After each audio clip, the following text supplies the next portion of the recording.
Ankit, we are live. You can start. Okay, ma'am. I'm Ankit Lekra, the creative head of Cynodent International, and I'm going to host this session with Dr. Misbah. I heartily welcome you all today.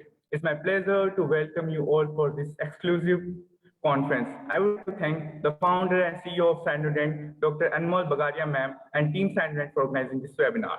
Cynodent, the global healthcare for all. First of all, I would like to introduce Cynodent. Cynodent brings you Cynodent International and Cynodent India.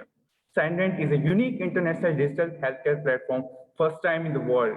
Revolutionary change both in India by bringing a digital healthcare platform that will provide and enhance a good relationship between patients and doctors, and also enables a real-time appointment scheduling system. Our goal is to create easy and fast access to global healthcare services. Cynodent is here to create a precious health smile on the patient's face and always minimum efforts and maximum welfare. And to keep them updated regarding the recent advances and latest treatment developments, we are currently doing free webinars for students, dentists, and senior practitioners from India as well as across the globe, which are different from the webinars era going on. We are also designing papers, mock tests, and send the latest textbook to the budding students. We are trying to bring a global historic changes by uplifting honorable profession and more every day. Cynodent is working for social welfare humanity to enhance the equality of life by providing healthcare needs, healthcare awareness, and free treatments. So I'm very glad to have you all with us, and I hope you all are excited for this session. Topic for today's session is mastering the art of effective presentation, an insight into public speaking communication skills for their development dental professionals, and the session by none other than Dr. Pooja Mule ma'am.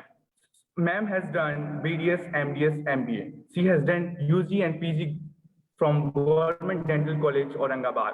She has done MBA in the field of hospital administration, done certification in tobacco season counseling, TMJ disorder, and sleep medicine. She has more than 18 years experience in the field of public speaking, presentation, and skill development. So over to you, ma'am. Please continue this session with our presentation. Sure. Thank you, Dr. Ankit. First of all, I'd like to congratulate Team Cynodent for organizing such amazing webinars which benefit all the students and professionals. So let me begin the presentation. First, I'd like to share my screen.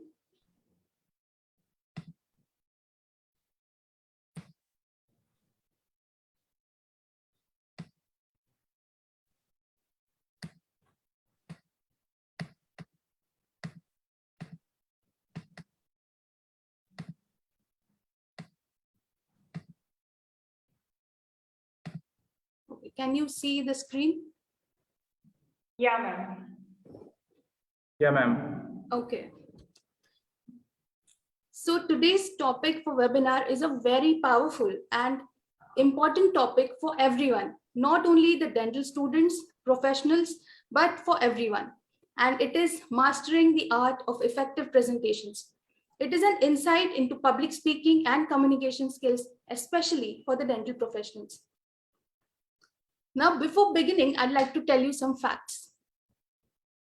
Did you know about 99.9% of dental professionals have to give verbal presentations at least once in their UG, PG, or professional lives?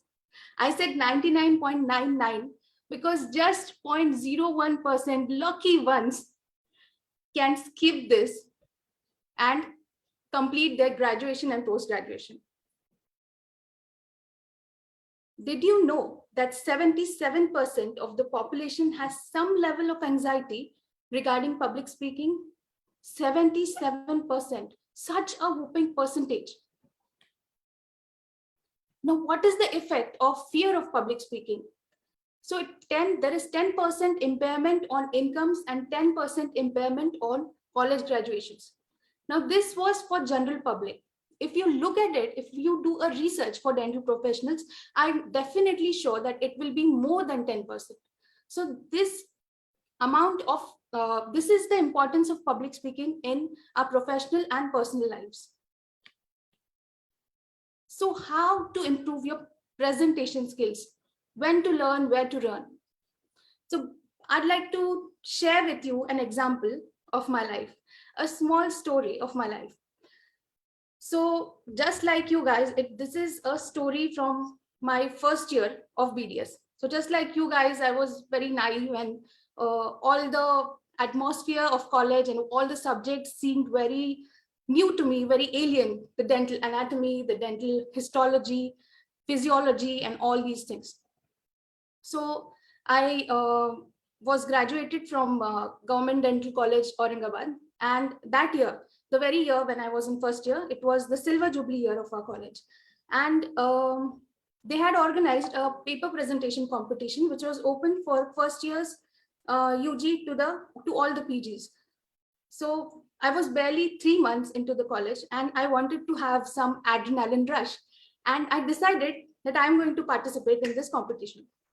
So I was knowing nothing about what exactly is paper presentation, because till our school and college life, we were not exposed to the paper presentation, but I participated. So I tried to gather some information, and I went home and I told my mom, who happens to be a PhD guide, that I participated in this competition, but I know nothing about it. So she said that there is a formula for giving any presentation, any kind of paper presentation. And if you follow these steps, you will definitely nail it. And then I used the very same formula in my presentation. You will not believe the presentation topic was a very basic one. It was developmental defects of enamel.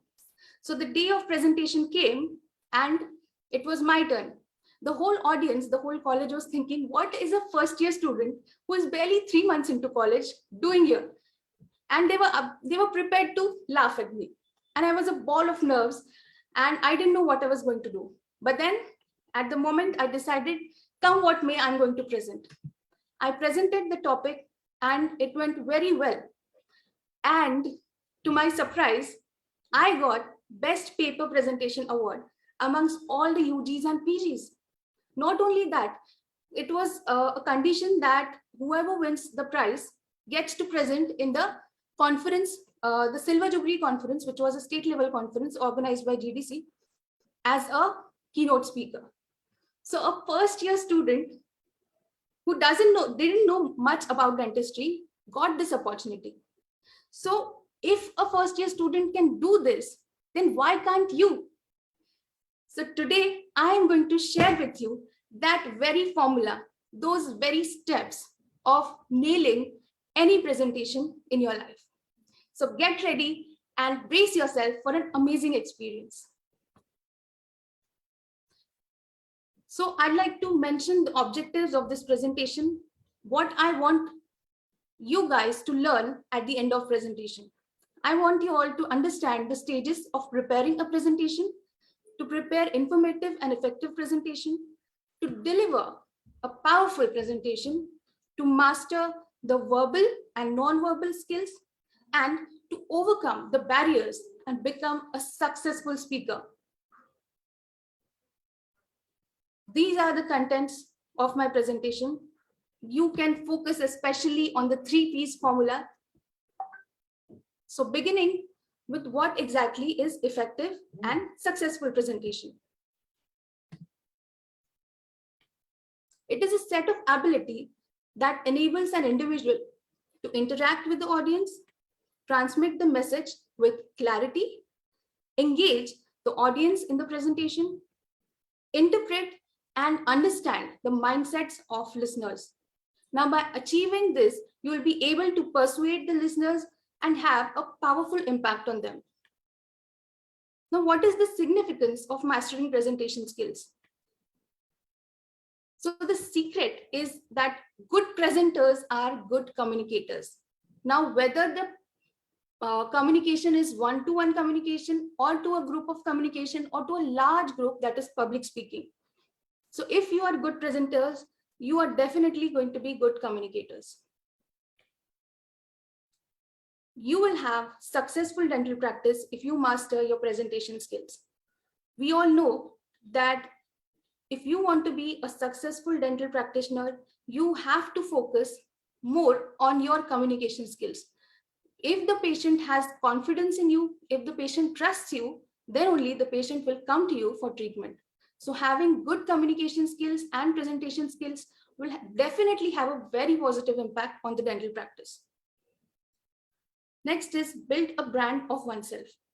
If you are a good communicator, if you're a good presenter, people will look at you, people will know who you are, and definitely they will come to you listening your name. So you would have created a brand of yourself by mastering these communication skills. Next is connect with people. So if you have good communication skills, you will not be afraid, you won't hesitate to meet new people, to make acquaintances with them and connect with more people. And lastly, if you have mastered this skill, you will be having individual, academic, and professional success. So this is the importance and significance of mastering public speaking skills. So let's not keep you waiting and give you the 3 P's formula of successful presentation. Are you all ready? I hope you are. So the first P is plan, which includes purpose of presentation, the audience, the structure of your presentation, and time management. The second P is prepare. It includes preparing the audiovisual aids, which is right now the PowerPoint, then keys to correct practicing. The third one is present, that is delivering your presentation. So in that, verbal and non-verbal communication mastery and overcoming stage fright will be included. So let's begin with our first P. Now, first P includes aim or purpose of presentation, audience, research, structure, and time management.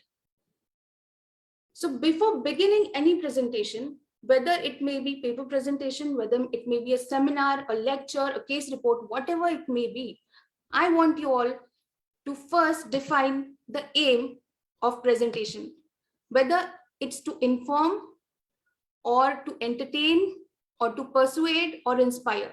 Now you can pick any one or a combination of two. Now, if in my case, I'm giving a webinar to you guys on presentation skills, so my aim is to inform you guys, to give you information on how to present successfully and effectively, and to inspire you all to give powerful presentations. So it can be any of these. You have to first decide what is the purpose of your presentation. Next is know your audience. Now, knowing your audience is a very important thing. You have to know where you're going to present, for whom you're going to present. So first in this comes the size. Whether you're going to present one-on-one or to a group of people or to a large group of people. According to that, you have to prepare your presentation. You have to prepare what you're going to speak and the content of your presentation. Next is type of presentation. Now, whether you're going to present it in front of your teachers, when it happens to be a seminar, which is necessary in your academic syllabus, or you're going to present to the students or your juniors, or you're going to present to a group of dental professionals, or whether you're going to do it for general public. So the type of audience matters a lot, because whatever type it is, you have to prepare your content, you have to choose the language accordingly. So for example, if you want to prepare it if you're going to give a presentation to your teachers, the main aim is to give them information, let them know what you know. Then when you're going to prepare for the students or juniors, you want them to understand the concepts. Now, coming to the general public, for example, when you're giving a speech or presentation in a dental camp, you want the audience to know the concepts in their language. You have to choose the language accordingly, and you have to make the presentation very clear and simple, so that the audience understands. Next is the level of knowledge. Just like type, you have to know what is the level of knowledge. So if it is your seniors or teachers, they definitely know more than you. So you have to be prepared for the questions they are going to ask. That is a big task, right? Next is when you are going to present for the students, the level of knowledge is quite less. So you have to simplify the concepts and tell them. And in case of the lay people or the general public, you have to definitely simplify the concepts and tell them in their own language. Next is the needs. What is the need of your audience? Now, when you're going to present for the teachers or the seniors, the need, they want to understand whether you know the topic, right? So this is their need. If you want to present for the juniors, the students, they want to know, they want to gain knowledge. So according to the need, you have to make or prepare your presentation. And lastly, the attitude. What is the attitude of your audience? Whether they are critical, whether they are accepting, whether they are being dragged into the lecture hall to just listen to you. It happens, right? Especially during the academic lectures, I know. So yeah, this was all about audience. And to sum it up, focus on what the audience needs to know, not what you know. You don't want to tell the audience how much you know. You want to simplify and convey the message to the audience according to their needs. So moving on to the next point is that research, that is knowledge about the topic. So the subject knowledge should be you should be very thorough with the subject knowledge. You need to do a lot of research. Now, researching doesn't only mean researching on Google. You have to read many books, articles. For example, if you're going to give a seminar, you have to read many recent articles, find out what the recent advances are there and what exactly is happening currently. So the subject knowledge is very important. Next is authority over language. This is a very important tip. You have to have an authority over your language. Whether it is English, Hindi, or whatever language you're going to speak in, you have to know the language, you have to know the language properly, and there should be no grammatical mistakes while speaking. It has a very negative impact on your audience if you are not thorough with your language. So try learning the language in which you're going to present. Next is knowledge of presentation skill. So it is very important to know how to present. Another thing, it is very important to know the technicalities of the audiovisual aids you're going to use. All rounds up to the PowerPoint. So you should know the technicalities of PowerPoint, how to use it, how to incorporate many new techniques in the slide. You should know all the important aspects of PowerPoint presentation. So summing it up, always seek knowledge. Remember, you have to be a learner lifelong. Learn, learn, and learn. And only then you'll master anything in life. Now, moving on to the next point is the structure of your presentation. Now, the structure of presentation, these are the steps I was talking about is this. Introduction, main body, conclusion, question and answers. So I'll break it up to you. Firstly, the introduction. In the beginning, always remember, whenever you're going to present, may it be for the general public, for the teachers, for the students, in the beginning, you should state the aim or purpose of your presentation. You should tell the objectives, what you want from the presentation.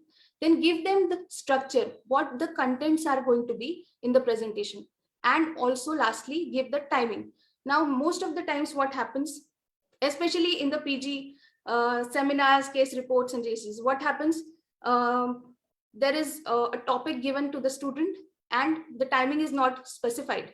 For example, in my PG years, there was a topic which all the first years had to present, that was case history. Now, case history is such a wide topic, it can even last for a whole day. So in this case, you have to choose what important points you have to include in your presentation and accordingly divide it and accordingly give it a timing. And then tell your audience that you're going to take 20 minutes, 30 minutes, 40 minutes, whatever it is. And if you give this, there is a very positive impact on the audience. Next is the structure. Now, in the structure of slide, there is, you present the actual data using the visual aids, that is PowerPoint presentation. Now, in this, there is one main point, then there are sub points, then there is discussion and summary. Now, I'll give you an example of this presentation only. So, in the beginning, I told you that we had 3-piece formula. We are going to see 3-piece formula of successful presentation. So this is the main point. These are the sub points: plan, prepare, present. Again, the sub point are going to have sub points, and then there will be the discussion of all these points. And lastly, the summary, summing up the whole point. I hope you just understood what I'm trying to say. So next point is the conclusion. You should review the purpose of the presentation. You should give the summary of whatever you've seen till now. And lastly, give a powerful final message so that the audience remembers your presentation, so that the audience remembers what you told them, the information and everything. So concluding is a very important aspect of any presentation. And lastly, question and answers. So you should give some time for answering questions and answers for questions from the audience. Now, this is very tricky when it comes to seminars, JCs, journal clubs, and case presentation. I hope you know what I'm trying to say. But be prepared for the question and answers as well. So summing it up, the content should be clear, simple, progressive, and consistent. Coming to the next point is time management. So first and foremost, know the time. How much time you are being given for presentation. Then accordingly, divide the presentation. For example, you are given 20 minutes. So you can divide the presentation accordingly. So in the introduction part will last for 2 minutes, 3 minutes. Then the discussion part will last for 10 minutes, 15 minutes, whatever it is. Then again, the discussion is divided into how much time you're going to give to the main points. And then lastly, conclusion. So you have to divide the presentation according to the time. Then giving the time per slide. Now, if you have prepared 40 slides, so minimum you should give 1 minute per slide. So it comes out to be 40 minutes of presentation time. So you have to decide the time per slide. Next is practice with the timer. Now, if you practice with the timer, you know that how much time you're going to take for the whole presentation. Next is pace your presentation. So pace your speech. So you shouldn't be too fast, talking very, very, very, very fast, or you shouldn't be too slow, so that or the audience will be very sleepy. So the pace or the speed of your speaking should be optimum. And lastly, time management means letting the audience enjoy their time, right? The audience shouldn't feel that they are captivated. They should feel that they are inspired. They are getting something from the presentation. So make sure the audience enjoys your presentation. So summing it up, time yourself for maximum impact. Now let's move on to the second point, that is prepare. Now it includes a very important area, that is the PowerPoint. Next is preparing yourself, and another important thing is practice. So let's see how to give effective PowerPoint presentations. So there are some rules of it. It includes basic rules, number of slides, slide structure, fonts, and other tips. So let's see number of slides. Now, a very important and very effective rule of PowerPoint was given by G. Kawasaki. It is 10, 20, 30 rules. 30 rule. So the rule says that you should include 10 slides that covers your big ideas, not 100 mediocre ones. So here I would like to mention that you don't need to put in all the words, all the sentences into your presentation. There is no need to text overload the presentation. Only take the powerful, big ideas, and then elaborate those ideas in your own words. Then moving on, 20 minutes. The audience have a very short attention span. To avoid lengthy presentations and so you should avoid the lengthy presentation and save time for question and answers. So if you are having 10 slides and giving 20 minutes to the slides, you are definitely going to give 2 minutes per slide. So if you are going to cover only big ideas, you have time to elaborate the ideas per slide. And lastly, 30 font size. Larger fonts and fewer words can make your PowerPoint or can make your point easier to understand. Now, this is the case for maximum presentations. Now, there are some exceptions. So suppose you are having a lot of knowledge to include in your presentation. So you can increase the number of slides, but decrease the time per slide. So if you have a lot of information to give, you can increase it to 20 slides and give 1 minute per slide. So the 20 minutes can be covered. Now, if you are having more time, if you are having 40 minutes, so just multiply this. So 40 minutes, 20 slides or 40 slides. Now, about the font size, if you have very less points less points on the slide, then you can take the 40 font size. But usually, more than 24 point font size is sufficient. So always remember the font size should be more than 24. So are there any PowerPoint geeks over here? Can you tell me what is the font size used over here? You can tell me that in the comment section. So next is the slide structure. How should your slide look like? So first and most important point is avoid text overload. You don't want to read from the whole slide. You don't want the whole presentation on the slide. Don't rely too much on the technology or on the audiovisual aid, that is PowerPoint. If you're reading the whole presentation from the slide, then the audience can do the same thing. What you're not communicating, you're just reading. So the audience can read it from a book or from anything. So why do you take so much of efforts? So that is why avoid text overload. Use powerful, effective words, phrases which are needed and which will create more impact on your slides. Then make your slide in point form. Do not write the slides in sentences. So it is as good as you're reading the whole thing. And again, it causes text overload. Then remember the 6x6 rule. This is a very important rule. 6 points and 6 words per point. I'll explain it to you. So here you can see 3 points. We can add 3 more points. So not more than 6 points should be there in a slide, and not more than 6 words should be there in a point. So here we have 3 words. So we can even add 3 more words. So 6x6 rule can help you make your presentation effective, and the audience can also have the benefit of reading it and not getting confused.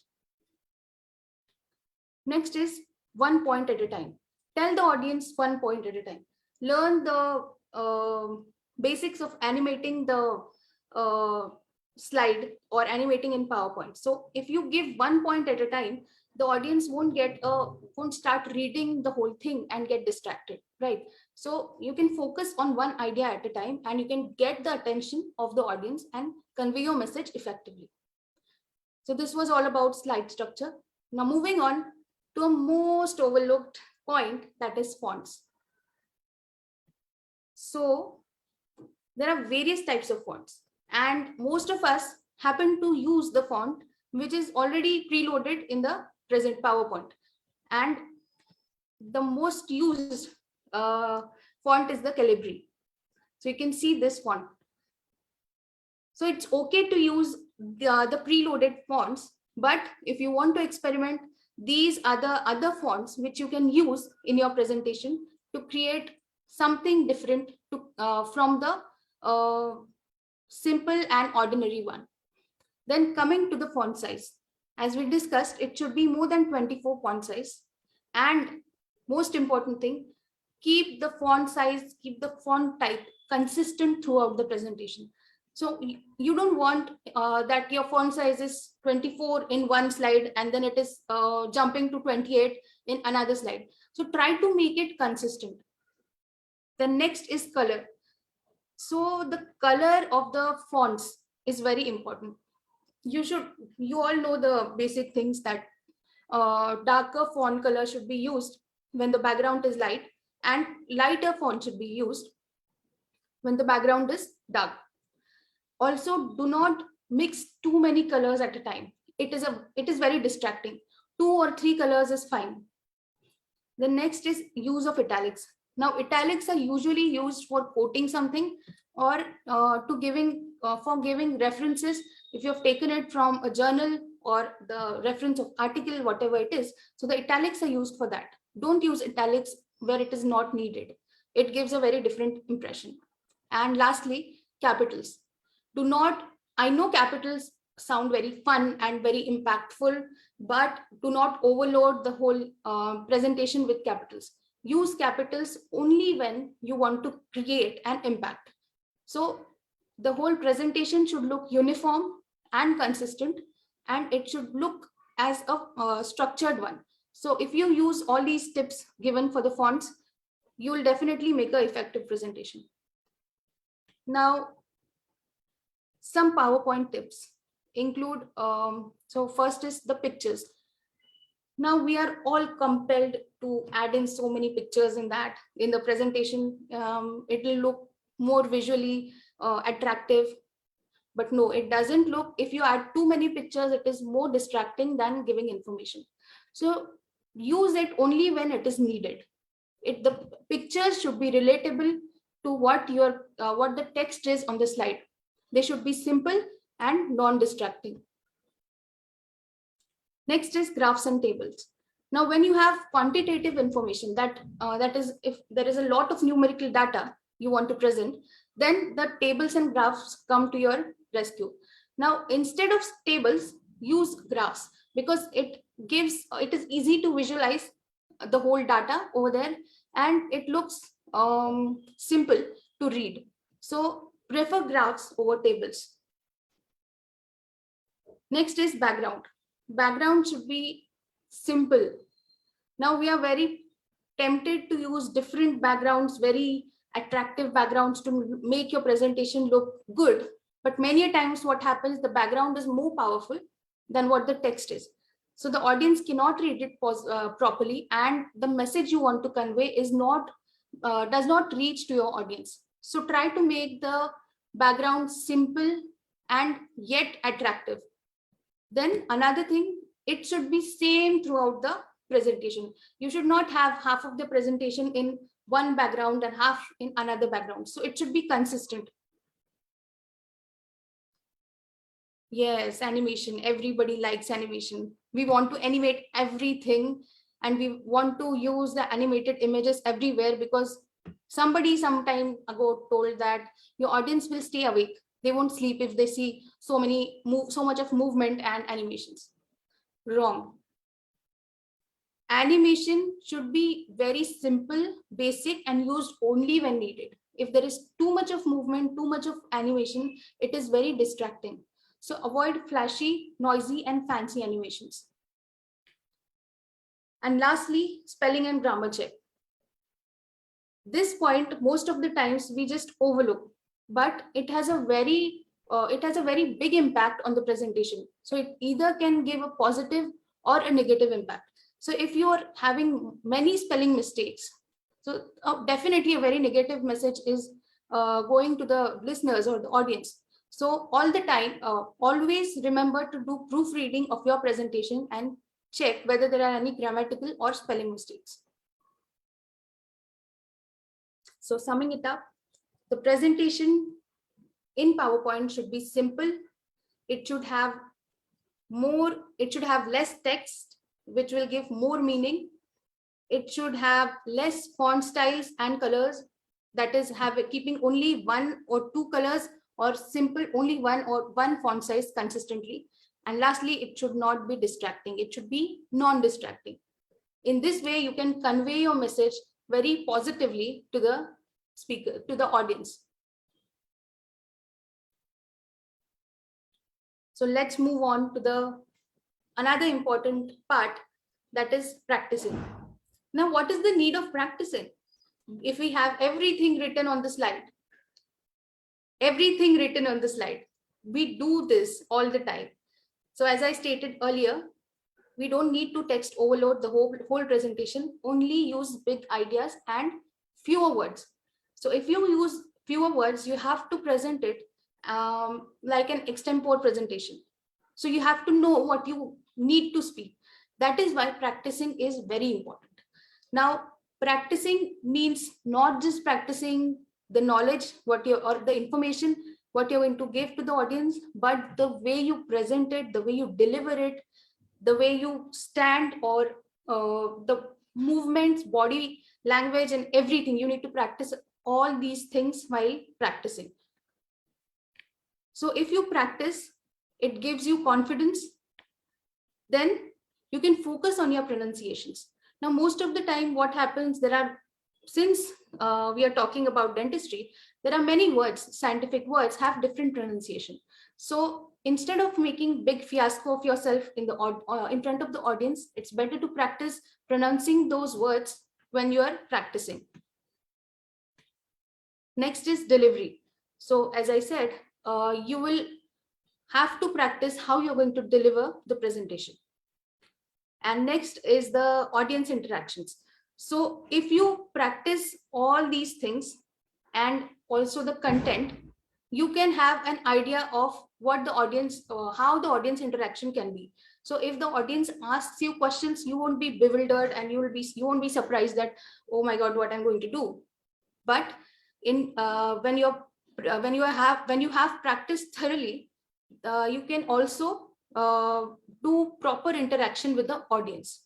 Also, the audience interaction can occur if you have proper body language, facial expression, hand gestures, etc., which we are going to see in upcoming slides. So how you're going to practice? So first and foremost, record yourself. Now, if you record yourself, you can listen to your own voice. You can see how your voice is, how your pronunciations are, and what changes you need to do in your posture or the way you're presented. Second is practice in front of others. It may be your colleagues, your family, or your friends, anyone. If you practice in front of others, it gives you a confidence. It is as if you're doing a mock presentation, and also it helps you to develop proper eye contact and have a good gesture and posture. If you don't have anyone to present in front of, there is always the good old mirror. So you can practice in front of the mirror also. Then if you're practicing in front of others, you can ask for feedback from them and implement the changes which they have told. Then another thing, you can rate yourself. Now, if you're presenting for the first time, you'll be having many issues while presenting. So you can rate yourself accordingly. First time when you present, then second, third, fourth. And when you rate yourself that you have done 90% of your preparation, then you can present in front of the audience and you'll have a lot of confidence while speaking. And last and most important thing, stay true to yourself. You don't want to copy someone or be like someone, have an accent like someone who is very impressive public speaker. I want you all to know that if you are true to yourself, if you're being yourself in front of the audience, they are going to definitely like you. Whatever flaws you think you have, they are not seen by the audience. The authenticity while presenting is seen by the audience. So never doubt the way you are presenting. Everybody has a different way of presenting. Someone might be very serious while presenting and want to focus on the facts. Someone might be very funny while presenting.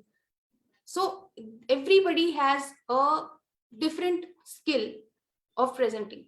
And that unique skill, if you present, then the audience will love it. Trust me. So summing it up, the more familiar you are with what you say, the more natural you'll come across. And the more natural you'll come across, the more confident you'll see. And the stage fright or the fear of public speaking will definitely disappear at that time. So now it's time for our third point. Third P, that is present. Now it includes verbal communication, non-verbal communication, and overcoming stage fright.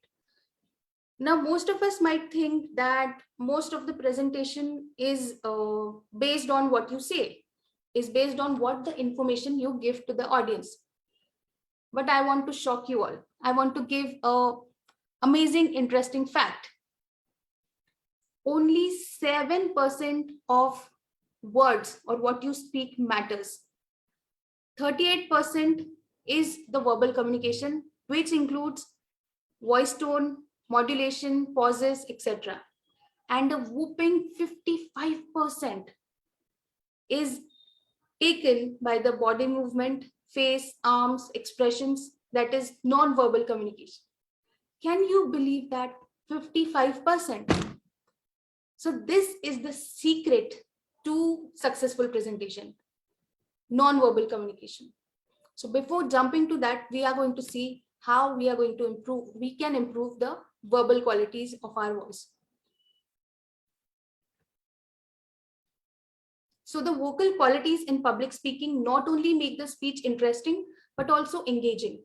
Now you can learn about various different vocal qualities like the volume, pitch, fluency, articulation, tone, and how to use them to convey meaning in the public speaking. So the vocal quality includes, or the verbal qualities includes the loudness, volume of what you're the volume of what you're going to present. So suppose you're talking to a small crowd, the volume should be optimum for the smaller crowd. So when you are when you're speaking to a larger crowd, that is doing public speaking, you should project your voice so that the whole audience can listen to you. You definitely have the mic and all the things, but still you want to increase the loudness, increase the volume of yourself to present in front of such a big audience, to come across as a powerful and confident speaker. Now, an example of loudness is, most of the times what happens, the voice is very less. If you ask a small child, maybe a toddler or a preschooler, and if you ask the little child of 3-4 years to recite a poem, that child will be afraid a little bit, and he won't say, but when he says, it will be in a smaller voice because he's afraid to express. The same thing happens with us. We are afraid to express. So when we present, we talk in a smaller voice, and that doesn't give a good impact on the audience. It means you are lacking in confidence. So always try to project your voice, which is optimum to the group of people you are going to address. Next is quality of voice. Now, quality includes pitch, then loudness, then pauses, pronunciation. Now, if you take example of pitch, a pitch can be high or low. It can tell the frequency of your voice. Now, a low pitch tells the audience that you are speaking about something serious, and a high pitch tells the audience that you are going to tell them something very interesting and exciting. So accordingly, modulate your pitch. Then the voice quality includes harsh voice, tense voice, modal voice, breathy voice, whispery voice, creaky voice, and the lax creaky voice. So when you're very tensed or anxious, you have a harsh voice or muffled voice. The voice quality changes. And when you are confident, the voice quality is optimum to for the audience. Next is pronunciation. We have discussed about pronunciation previously and how important it is for your presentation. Then the rate or the speed of your speech. It shouldn't be very slow or shouldn't be very fast. It should be optimum. Then expressions. you should know how to express through your voice. If you want to express sadness or empathy, the voice goes down, the pitch changes, the volume changes, the rate changes. If you want to talk about something very exciting, the expression is excited. That should come in your voice. Did you see the change in the voice? So whenever you need whatever expression during presentation, you should modulate your voice accordingly. And last but not the least, energy. Your voice should be very energetic. You want to project your voice to the audience. So the energy should be seen in your voice. You shouldn't sound very low, right? So when you seem energetic, definitely the audience will take you as a confident and powerful speaker, and it will help you convey the message correctly. To sum it up, variation in the voice is the key to successful speech delivery. So remember, there should be voice variation, changes in the voice. We don't want the voice in the same tone, right? Yes, moving on to the most important point in public speaking or communication, the body language. Now, the body language includes appearance, how you appear, the way you present yourself, the way you dress. So you should always be dressed in such a way which is non-distracting. The audience should focus on what you speak. The dressing should not be too bright or too loud. You should always be well presentable in front of the audience. That gives a very positive impact on the audience. The next is standing, how you stand. Now, many a times what happens when we are very nervous, you just have drooping shoulders, you're looking down, and many a times you cross your legs and just put your hands like this. The audience can read whatever is going on in your mind through your body language. Whenever you're standing, you should stand erect, the shoulders pulled behind and looking up. Next important thing is eye contact, gestures, movement, smile. So yes, as I discussed in the appearance, dress code is very important. Now, most of us might think that dress code should be always be very formal.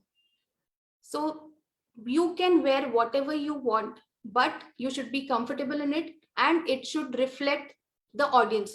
So whatever, if you're going to present in a formal setting, may it be a seminar or a conference presentation or a lecture, you should be in a formal attire. Now, when you're presenting in front of general public, in that case, you can have a little bit of casual attire, but not too casual. So you can wear anything that makes you feel comfortable. Next is, according to the occasion. And next point is self-grooming. It is very important to appear presentable. So the people see you before they hear you. Always remember this. Next is standing or posture. So we have discussed it should be very straight and you should look confident.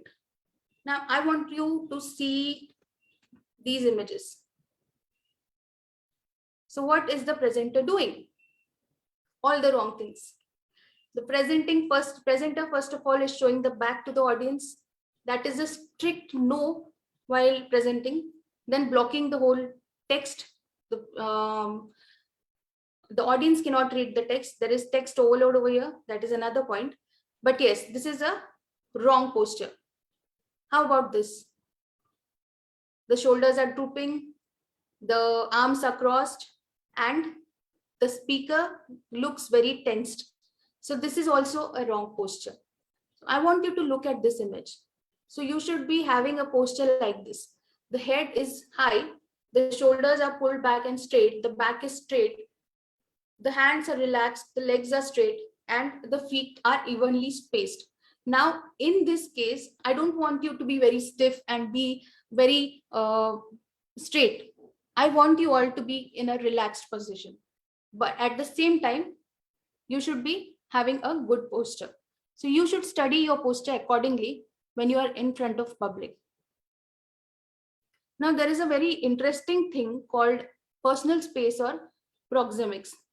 Now, it means that it is a form of non-verbal communication, a personal space surrounding each person. So they have given 4 spaces. This is the intimate space, which is 1 to 2 meters. Then this is a personal space, which is 2 to 4 meters. Now, in personal space, only the very close person to us, like the family, friends, can enter. The social space, which is 4 to 12 meters, it is quite a huge space, and it is seen when we are in a social setting. And lastly, the public space, which is more than 12 meters. Now, how to use this in your public speaking? Now, when you're speaking to an audience, make sure that your voice is loud so that everyone can hear you and you can enter the public space of the audience. Sorry, the social space of the audience. So all the members of the audience can see you, your gestures, and any supporting visual materials that you're using. So always aim to make your talk an experience to be remembered. Get out from behind the podium and use the space between you and audience to deepen your connection. But at the same time, remember, you don't want to get into their personal space. You can easily go in the social and public space. So make sure you use proxemics for a very positive impact and powerful impact on your audience. Next important thing is eye contact. It is the most important physical action while speaking. Now, what exactly is eye contact? Well, it is an invisible connection between the audience and the speakers. It maintains the quality of directness with your audience. It lets people know that they are recognized. Your audience will feel they are special if you have an eye contact with them. It indicates indicates that you acknowledge and respect the audience. It shows that the listeners are unique to you.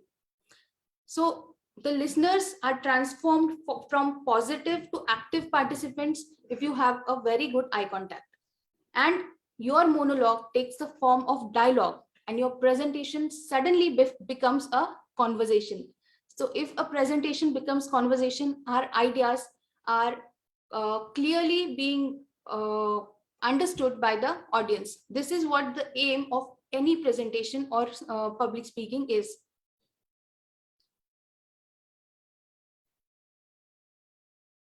So in this image, you can see the person is not having eye contact. He's reading from the script.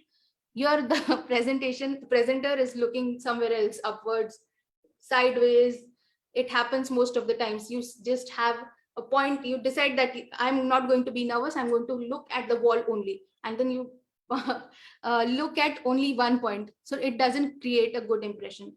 And now in this image, you can see the presenter is having such a good eye contact, and only then the presenter is taken seriously. So there is a secret to having eye contact. That is the eye contact triangle. So usually when you have a personal relationship with the person in front of you, this triangle includes both the eyes, nose, and mouth and chin. So you can look within the triangle if you have a personal relationship with a person. But what we need here is the professional encounter. This is a very powerful trick to make an eye contact. You don't have to look at the person's eyes all the time. It can be very, some people might have anxiety to do that. So if you want to have a powerful eye contact, you can look at the forehead or the point between the eyebrows. If you look into this triangle, then the person in front of you will feel that you are being connected with the person in a professional manner. Now, this thing can be used also in the dental clinic setting. So if you are practicing dentistry, when a patient comes to you, if you look at this triangle area of the person, the patient feels empowered. The patient feels that, yes, this person respects my boundaries and is ready to have a professional encounter. Never, never, ever look in this triangle, use this triangle of personal relationship in your professional encounters. The patients or the people may feel intimidated by you and maybe may not have a good professional relationship with the person. So in public speaking, if you're afraid to have an eye contact, you can look in this triangle on the forehead, and the audience will definitely feel that you are having a positive eye contact. So if you're afraid of having eye contact, the initial step to improve eye contact is practice presentation in front of mirror by maintaining eye contact with yourself.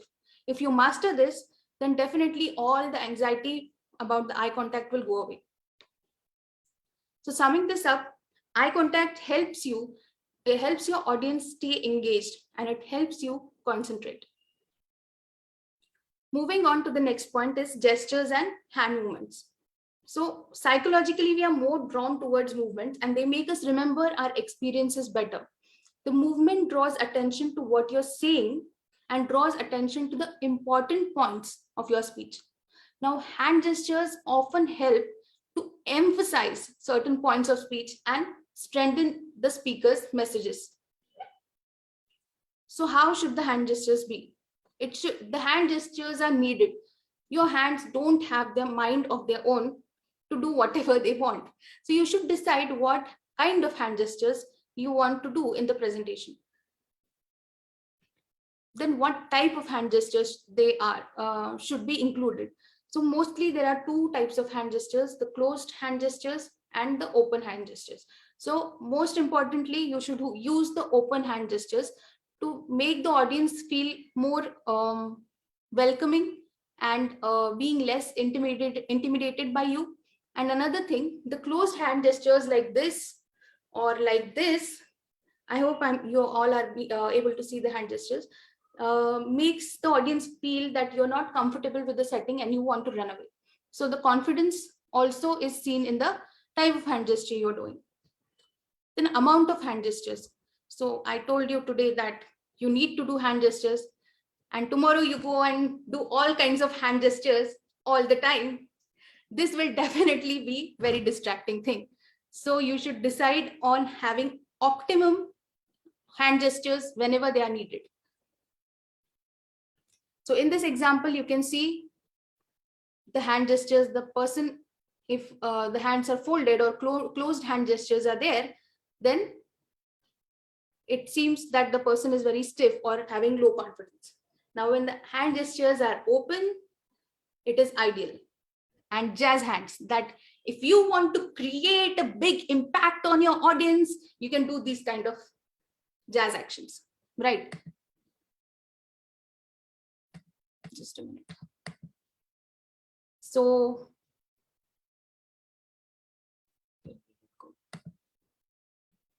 yeah. So these are the examples.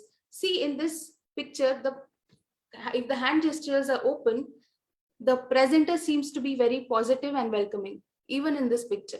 So try to practice open hand gestures.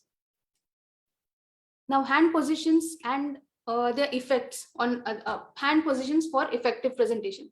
Now see, you can use this kind of steepling hand gesture.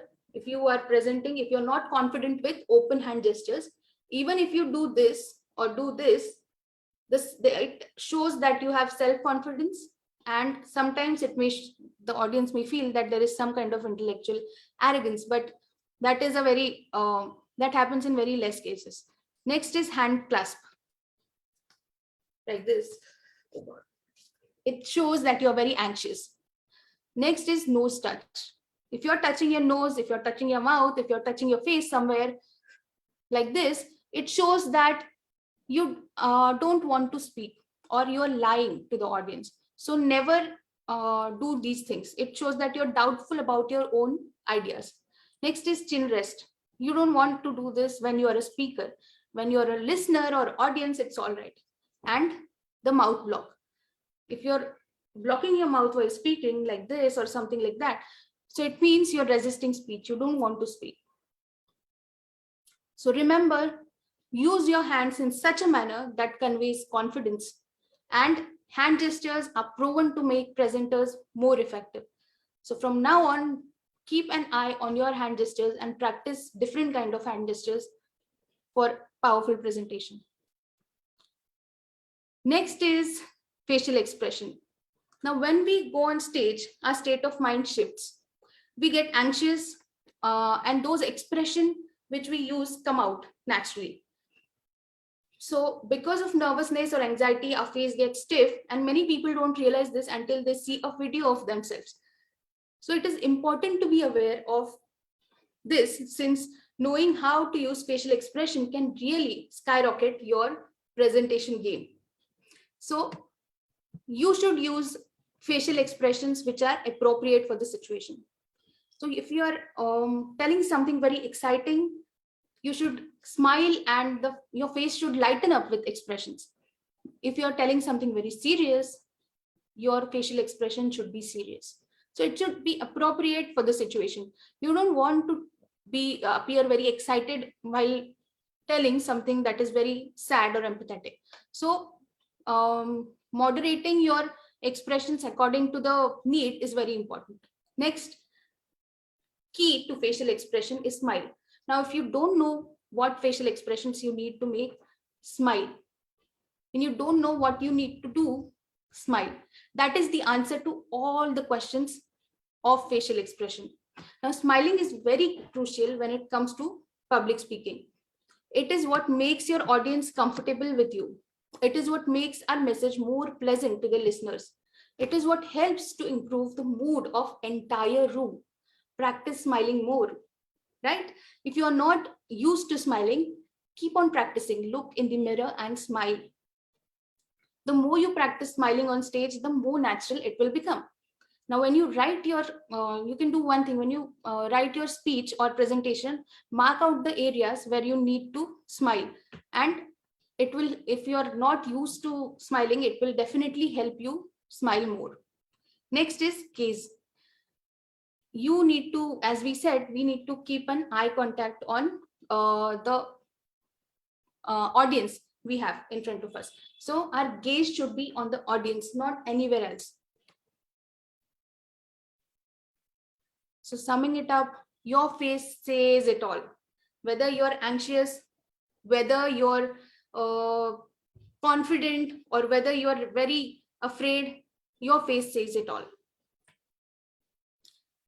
Now, next important factor that is important, that is very crucial, is movement. Now, when in harmony with your words, full body movement can accentuate and augment your message. So it should be supportive to your message. Now, movement increase your authenticity of what you are going to present to the audience. Next is enable balanced audience connections. So if you want to connect to a larger audience, you want to move in, you want to divide the audience in 3 areas or 4 areas, and you want to go and connect with all those areas. So it enables balanced audience connection. It helps you own the stage. Now, as a presenter, you should have a very powerful present and authoritative present on the stage. So if you move around, it helps you own the stage. Next is attract audience's attention. So if you move around, the audience will definitely move their gazes around, and they will, you will definitely have the audience's attraction. Next is to dissipate nervous energy. Now, there is a lot of nervous energy many a times. Many of us are very anxious. So when you do the movement, the muscles relax and the nervous energy is dissipated. And lastly, avoid muscle stagnation. If you stand at a place for a long time, the muscles will be tensed. And if you walk around for some time, so the muscle stagnation or the muscles will be relaxed, and you will definitely feel more confident and connected. So use the movement when needed and in moderation. Remember this. You don't want to be continuously moving zigzag like a pendulum to and fro and distracting the audience with your movement. It should be appropriate. So summing it up, powerful body movement complements your message and adds authenticity to your overall delivery. So as I said, you can divide your audience, if it is a large audience, in 3 parts. There is another important point that if you have, as we discussed previously, in the structure of presentation, you have main points, 1, 2, 3. So decide that when you want to present point number 1, you are going to stand in this area. Then decide that when you're going to stand present point number 2, you might stand in this area. And in case of main point number 3, you can stand in this area. So divide your audience and divide the stage accordingly. And then you can use the movement to emphasize on the points you're saying. So just a minute.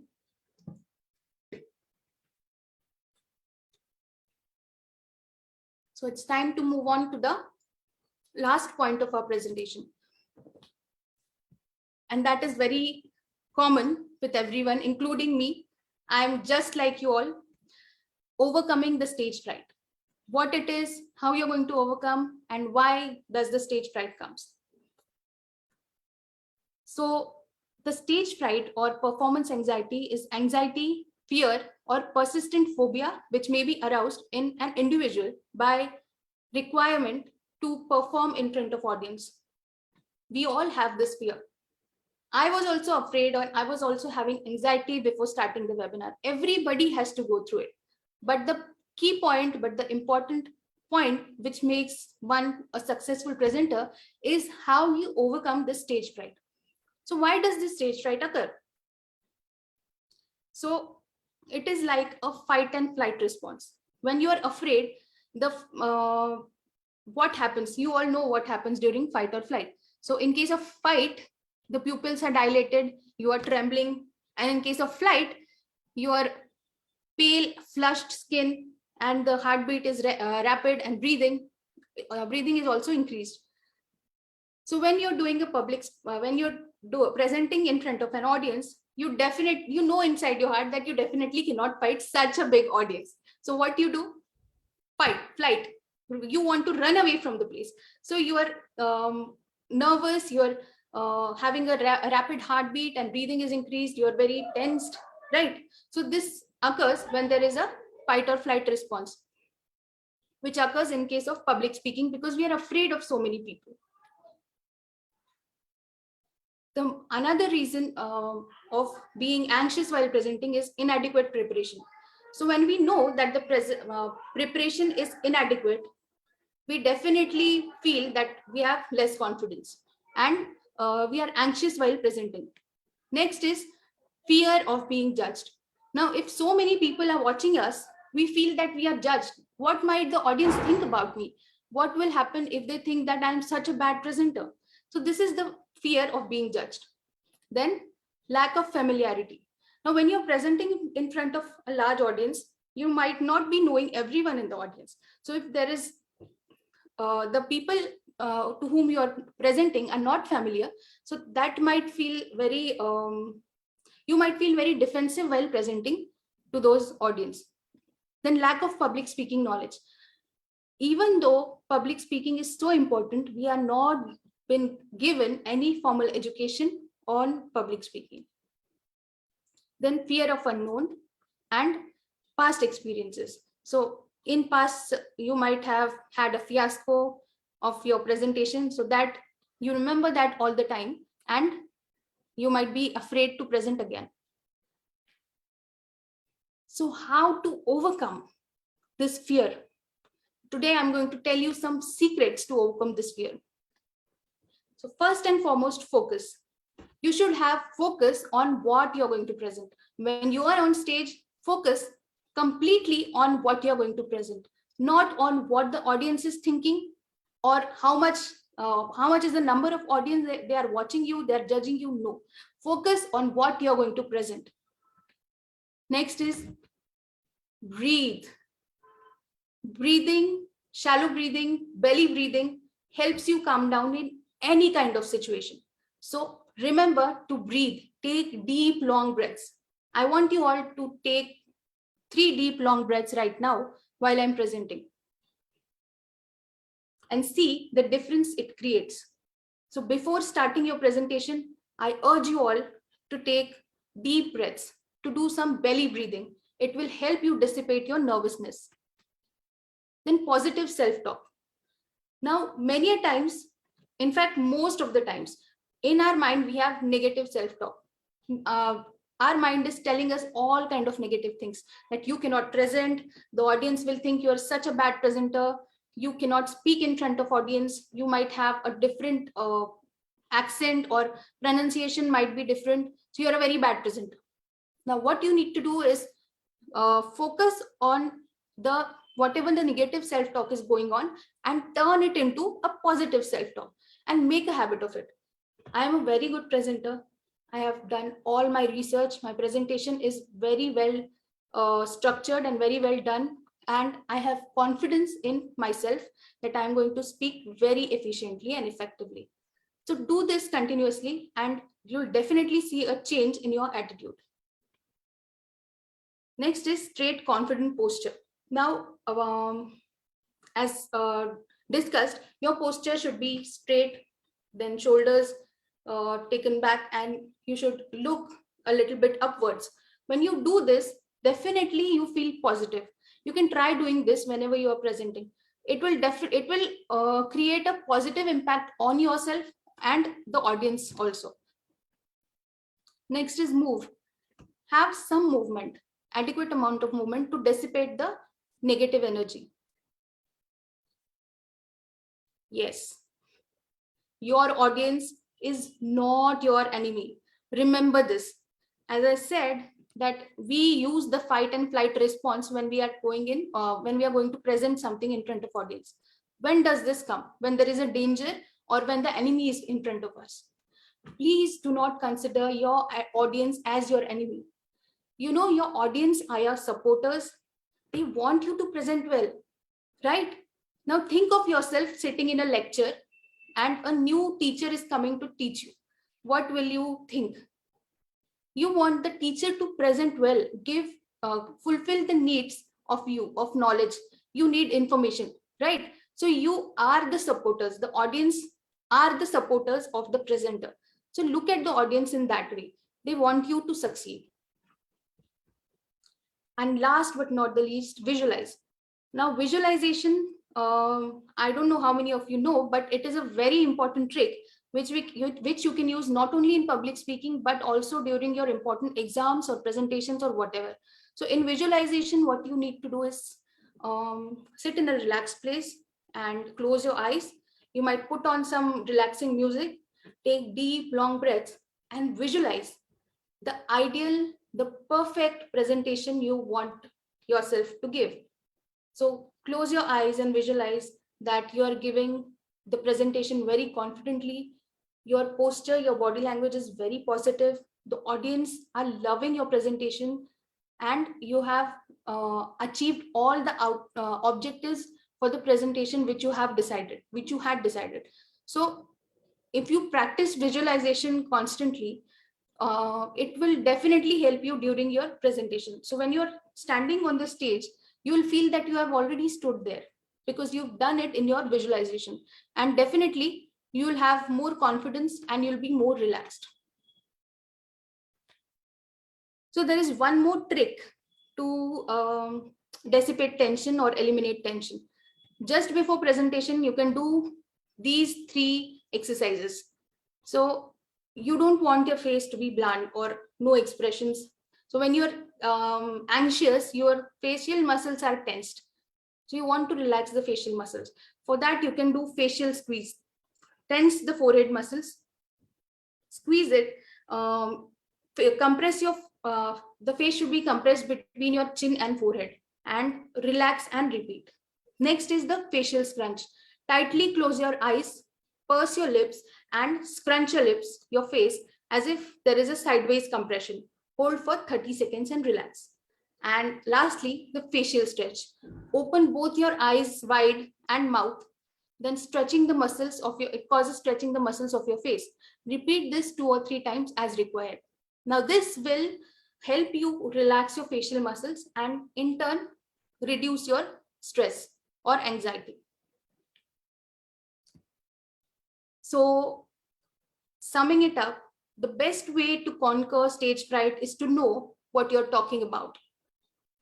So whatever we have seen till now, all the 3 P's of presentation, all the preparation, planning and presenting you need to do, if you plan it all, then definitely the stage fright will go away. So it is all interconnected. So now we are at the ending phase of our presentation. So till now we have seen what is effective presentation, what is successful presentation, then the 3 P's formula, which includes planning, preparing and presentation. So in preparing, we have seen the ways to excel or ways to make successful PowerPoint presentations. In presenting, we have seen very important verbal and non-verbal communication and beating the stage. And lastly, we have seen techniques to beat the stage fright. So this is a public speaking pyramid.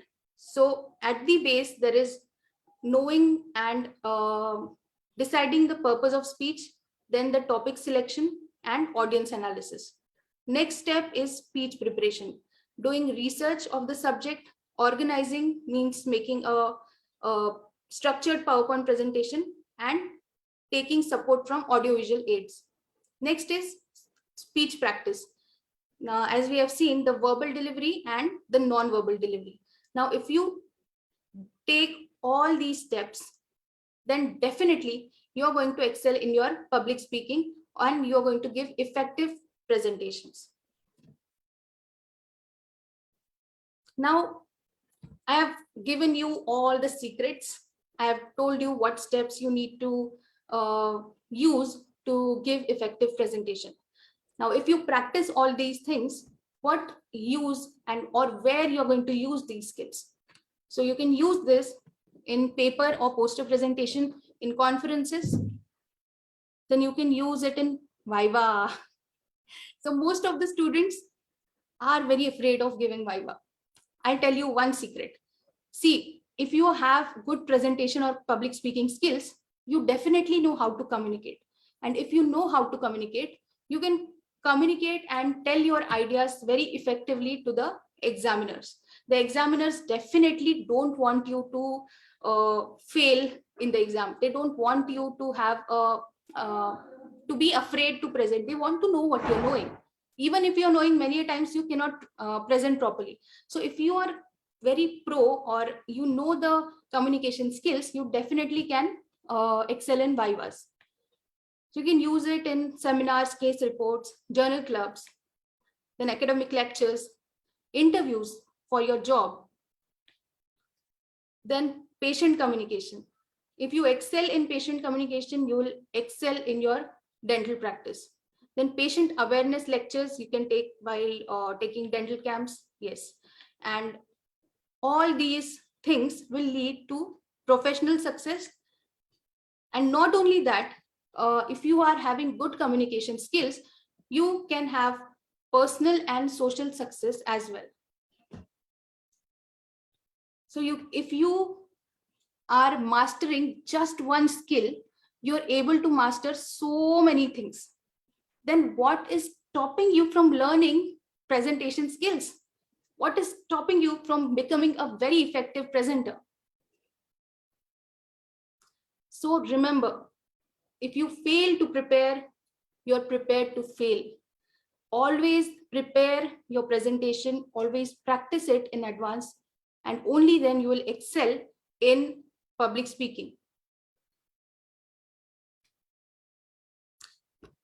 Great speakers aren't born, but they are trained. It's your turn now. I want you all to excel and be very powerful presenters. Thank you for being such a patient audience. Ma'am, thank you so very much for this wonderful presentation. At the end, ma'am, we have few questions for you. Ma'am, should we begin? Yes, definitely. Ma'am, how one can start career with public speaking? Well, if you follow all these steps, you definitely start, you should start with a small number of audience, with one-on-one communication. And if you excel in that, definitely you will excel as a public speaking person, in public speaking. Ma'am, how was your first experience as public speaker and what advice you would like to give to us? Well, I was just like you all. I'm still like that. Whenever I give my presentation, I am a ball of nerves.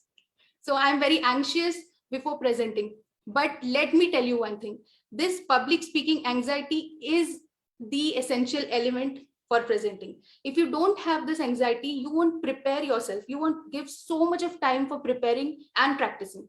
So this anxiety is the required ingredient, but in moderation. So it was just like that for me. But I did one thing. I decided to overcome my anxiety. And everybody, when anybody overcomes the anxiety, whatever it may be, that person becomes stronger and powerful.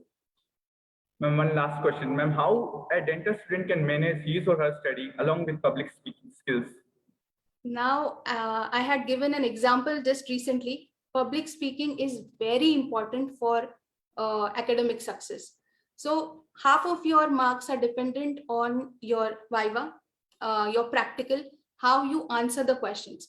So if you are mastering your anxiety to speak in front of larger audience, then definitely you will excel in your academics. There is one more thing, one secret I'd like to tell you all. If you're a good communicator, you can lead your viva wherever you want. I hope you understand the message. Ma'am, thank you so very much, ma'am. With this, we come to the end of this session. I would like to thank ma'am for this wonderful presentation and also thank Dr. Anmol ma'am for organizing this conference and my co-host, Dr. Misbah. I would like Dr. Anmol Bagaria ma'am to conclude this session with few words. Ma'am, please. Good evening, everyone. Thank you for being with us today. I hope you enjoyed the learning experience with us today. And lastly, I would thank ma'am for such an informative lecture. Ma'am, it was really very powerful lecture. We have learned a lot from you. And my personal experience is that I always learn something or the other from you, always. So it's our honor and privilege having you here today. Thank you, ma'am. Thank you. Thank you, Ankit and Misbah, for hosting the session. Thank you, ma'am. Thank you, ma'am. Ma'am, if you allow me, I'll end the Yes. meeting.